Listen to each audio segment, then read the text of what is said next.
আমি বাবুল আহমেদ, সবাইকে শুভেচ্ছা জানাই।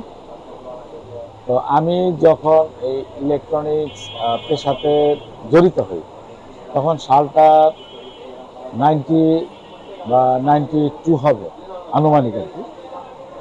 তো এই সময় কিন্তু বিনোদন বলতে ছিল এই অ্যাম্পলিফায়ার সেট, তারপর টিভি ছিল, কিন্তু মোবাইল ছিল, কিন্তু এত ব্যাপকভাবে না।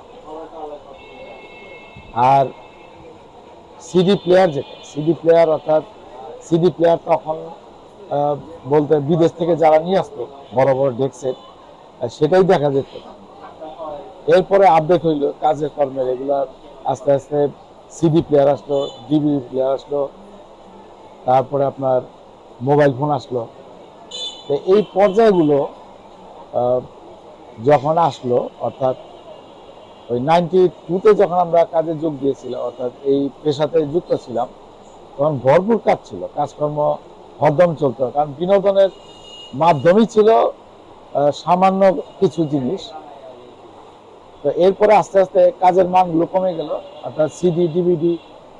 এরপরে যখন মোবাইল আসলো লাস্ট, অর্থাৎ মোবাইল যখন ব্যাপকভাবে অ্যান্ড্রয়েড সেট আসলো, তখন কিন্তু এই অনেকের ব্যবসা, অর্থাৎ ইলেকট্রনিক্স যে কাজের ব্যবসাগুলো, এগুলো কমে গেল।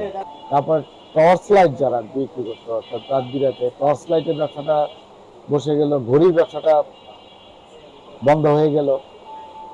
এরপর আমাদের অ্যাম্পলিফায়ার জগতে যে জিনিসগুলা, সেই অ্যাম্পলিফায়ারের যে গতানুগতিক সার্কিটগুলো আপডেট হয়ে এগুলো এসএমডি সার্কিট, অর্থাৎ আরও আধুনিক হয়ে গেল, যেগুলো হোম থিয়েটারের সাধারণত ব্যবহার হতো।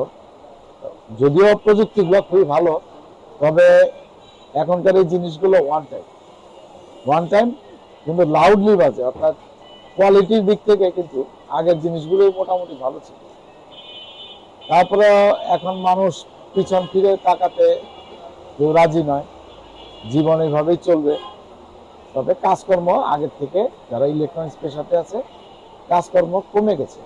এই ইলেকট্রনিক্স পেশা পুরানোভাবে ছিল, অনেকে এই পেশাটা ছেড়ে দিয়েছে, অন্যান্য ব্যবসায় জড়িত হয়ে গেছে। আর যারা এখনো ভালোবাসে এই পেশাটাকে, তারা জড়িত আছে, টুকটাক কাজ করছে। তো এভাবেই চলে যাচ্ছে আর কি ইলেকট্রনিক জগতের কাজকর্মগুলো।